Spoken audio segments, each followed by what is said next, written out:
Alô, boa tarde. Estamos de volta para mais uma curtinha do professor nessa quarta-feira, 14 de maio de 2025. Sejam todos bem-vindos. E a notícia, meus queridos amigos, de hoje, a mais importante, é o sentimento que ficou em Israel depois da visita de Donald Trump à Arábia Saudita, Emirados Árabes Unidos e Catar. Ficou, na verdade, em Israel, para muitos, um sentimento de abandono. Outros dizem que a visita de Donald Trump gerou mais do que um sentimento de abandono, até mesmo um sentimento de traição. De fato mesmo, o que aconteceu foi um certo constrangimento, mas aqui eu estou sendo bastante brando. Há sim um sentimento de abandono por muitos, outros até de traição, mas de modo mais geral ou mais genérico, há um constrangimento, ou melhor, vários constrangimentos depois da visita de Donald Trump à Arábia Saudita. Eu recolhi muitas informações em vários diários de Israel, todos mais para a direita do que para o centro, para não me acusarem de buscar informações na esquerda. Buscando informações como o Times of Israel, por exemplo, ou Inet.com ou Jewish News Syndicate, tive sempre a mesma impressão de que o constrangimento hoje é grande. Se não, vejamos, eu fiz alguns recortes aqui, como por exemplo o Times of Israel, que comentou aquilo que Donald Trump pediu ao, que muitos chamam agora, carniceiro da Síria, Al-Sharaa, que se juntasse ao acordo de Abraão, e também tê-lo elogiado como um cara atraente e durão. Vejam o que disse o Times. Netanyahu tinha pedido a Donald Trump que não levantasse as sanções à Síria e que Trump anunciou na terça-feira que faria, citando pedidos dos sauditas e da Turquia. Outra matéria diz que o presidente dos Estados Unidos, Donald Trump, pediu hoje, quarta-feira, ao presidente da Síria, Ahmed al-Sarraj, aqueles que, repito, muitos chamam de carniceiro de cristãos, que se juntasse aos acordos de Abraão para normalizar as relações com Israel. Isso foi informado pela Casa Branca, enquanto os dois se encontravam em Riad, capital da Arábia Saudita. Foi o primeiro encontro entre os dois líderes, ou entre os dois países, em 25 anos. Trump também pediu a al-Sarraj que deportasse os terroristas palestinos e dissesse aos combatentes estrangeiros para deixarem o país, bem como assumisse o controle dos campos de combatentes capturados do ISIS, atualmente administrados por militantes curdos que se opõem à Turquia, disse a Casa Branca. Aqui é preciso entender que a Turquia também estava fazendo um lobby para esse encontro. A Turquia apoia al-Sarraj na Síria e tudo o que Erdogan queria era um encontro amigável entre Donald Trump e o líder sírio, pois isso também acarreta um problema para os curdos, que agora serão mais uma vez deixados de lado. Outra nota do Times of Israel diz que o encontro na Arábia Saudita entre Donald Trump e al-Sarraj ocorreu após o anúncio de Trump de que suspenderia as sanções à Síria e tentaria restaurar os laços com o seu novo líder.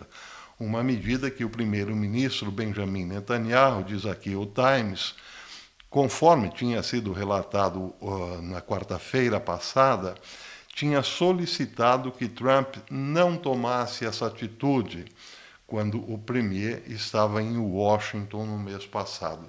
Outro constrangimento para Israel, vejam só. Aqui diz o Inet.com que o encontro entre os dois líderes ocorreu durante uma viagem de 4 dias de Trump ao Oriente Médio, que incluiu paradas na Arábia Saudita, Emirados Árabes Unidos, Catar, porém, o constrangimento está aí, não em Israel. Donald Trump não teve na sua agenda nenhum pulinho a Jerusalém, por exemplo. Trump disse na terça-feira que era seu sonho não ir a Israel, mas que a Arábia Saudita se juntasse aos acordos de Abraão e reconheceu que Riad o faria em seu devido tempo. Uma fonte de segurança dos Estados Unidos havia confirmado anteriormente a possibilidade de Damasco também se juntar aos acordos de Abraão com os Emirados Árabes Unidos como mediadores. Al-Sarraj teria confirmado na semana passada que Abu Dhabi já está agindo como intermediário entre Israel e a Síria, que não tem relações oficiais.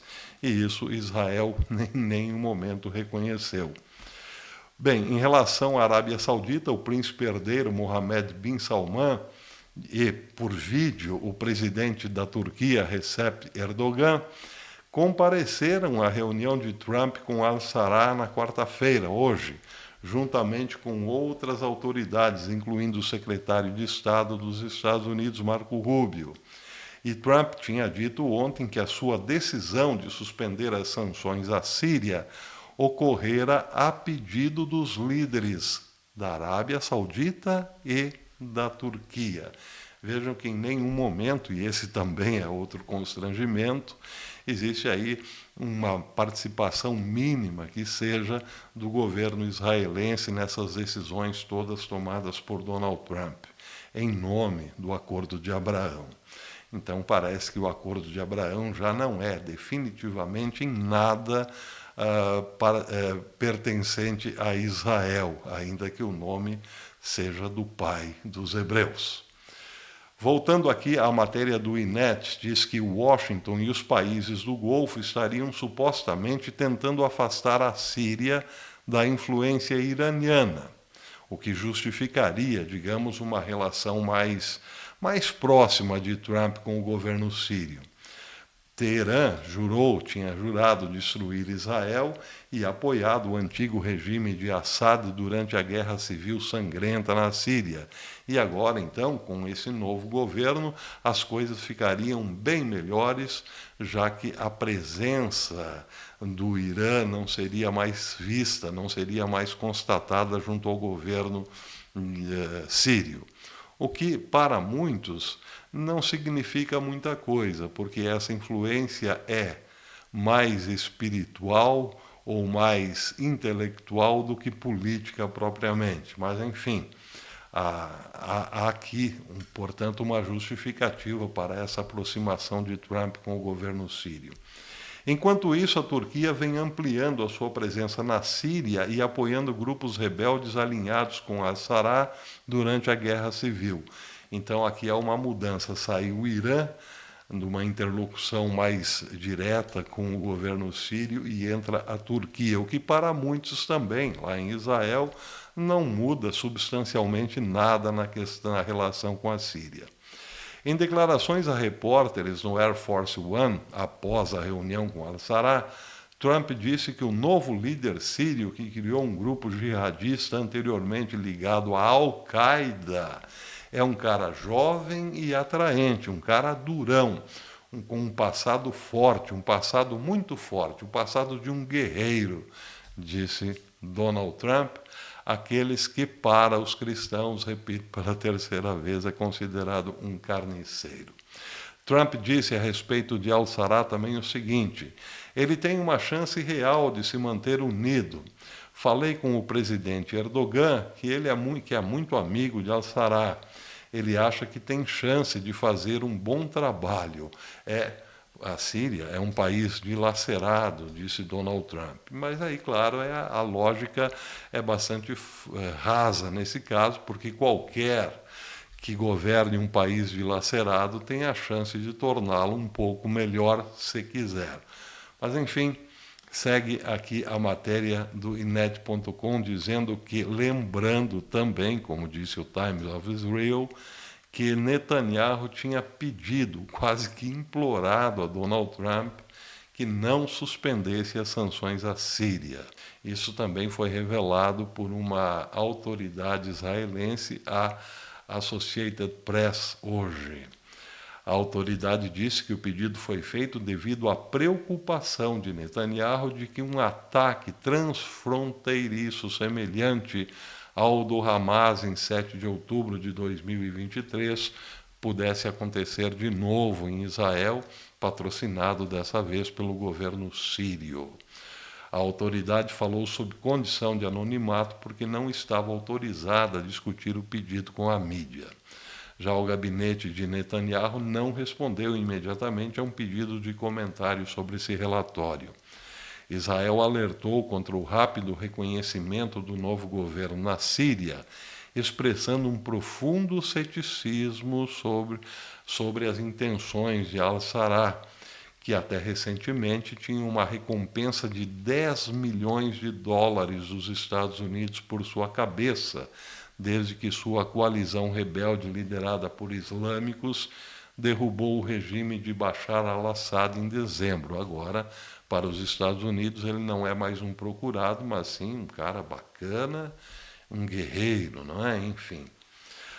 Também a Reuters falou sobre isso. A Reuters relatou que Israel, que tinha prometido proteger os drusos sírios, cujos correligionários residem no norte de Israel, tinha pressionado os Estados Unidos para manter a Síria descentralizada e isolada. Enquanto isso, porém, as operações militares israelenses na Síria persistem desde a queda de Assad, com Israel bombardeando o que diz serem alvos militares em todo o país e forças terrestres atualmente estacionadas em vários postos avançados perto da fronteira com as colinas de Golã. Bem, essa foi a primeira série de constrangimentos da viagem de Trump ao Oriente Médio para Israel, mas agora tem mais um constrangimento, esse é o último. A Inet.com também noticiou o seguinte, que o acordo dos Estados Unidos com a Arábia Saudita não ficaram por aí. Outro muito maior, o acordo com a Arábia Saudita foi de 600 bilhões de dólares, mas outro muito maior veio na sequência, agora com o Catar. Diz a matéria que esse acordo do presidente Trump com o emir do Catar, Sheikh Tamim bin Hamad Al Thani, hoje gerará uma troca econômica no valor de pelo menos 1 trilhão e 200 bilhões. E isso também foi confirmado pela Casa Branca num folheto informativo resumindo alguns detalhes dos acordos.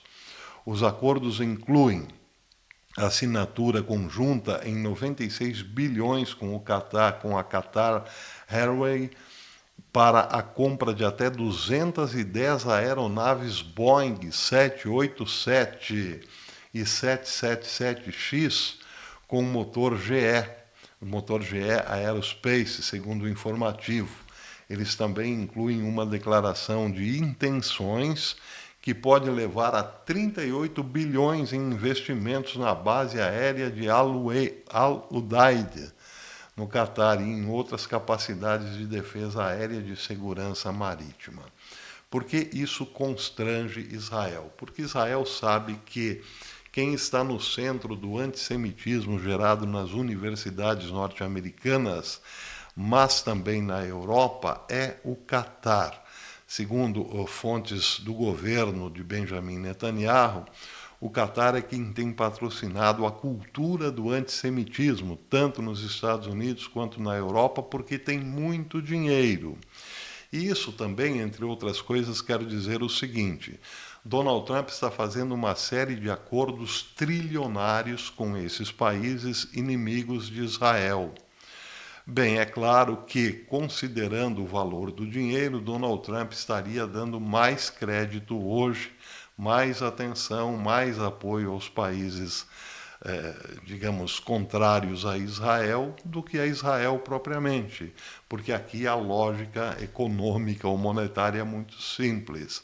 Esses países fazem mais negócios com os Estados Unidos hoje do que Israel. Não só mais, muito mais. Então é claro que numa crise envolvendo Israel, Donald Trump estaria com o coração muito mais voltado para esses novos parceiros econômicos do que para o antigo, não é? Israel. Em relação às universidades, uma nota também muito interessante nesse sentido, publicada hoje no Jewish News Syndicate, ela é assinada por Mitchell Bart, que diz o seguinte: Se você já duvidou que as universidades se importam mais com dinheiro do que com princípios, não procure mais do que a disposição delas em aceitar doações do Catar, como é o caso principalmente de Harvard. Para quem não sabe, diz ele, o Catar é uma autocracia hereditária que proíbe partidos políticos, criminaliza a dissidência, censura a imprensa e tem um longo histórico de violações dos direitos humanos, incluindo exploração laboral e tráfico de pessoas. Sua rede de mídia estatal, a Al Jazeera, é a principal fonte de propaganda anti-Israel no Oriente Médio. O Catar financia também e hospeda há muito tempo grupos terroristas que são inimigos jurados do Ocidente, incluindo a Irmandade Muçulmana, o Hamas, a Al-Qaeda, o Talibã e o Estado Islâmico, que, aliás, todos esses são apoiados também pelo novo regime sírio. Bem, aqui não é preciso ir muito longe para entender o que o Catar representa de ameaça a Israel, principalmente aí no âmbito cultural, que é de onde se propagam os sentimentos anti-Israel, os sentimentos antissemitas para a juventude norte-americana e europeia.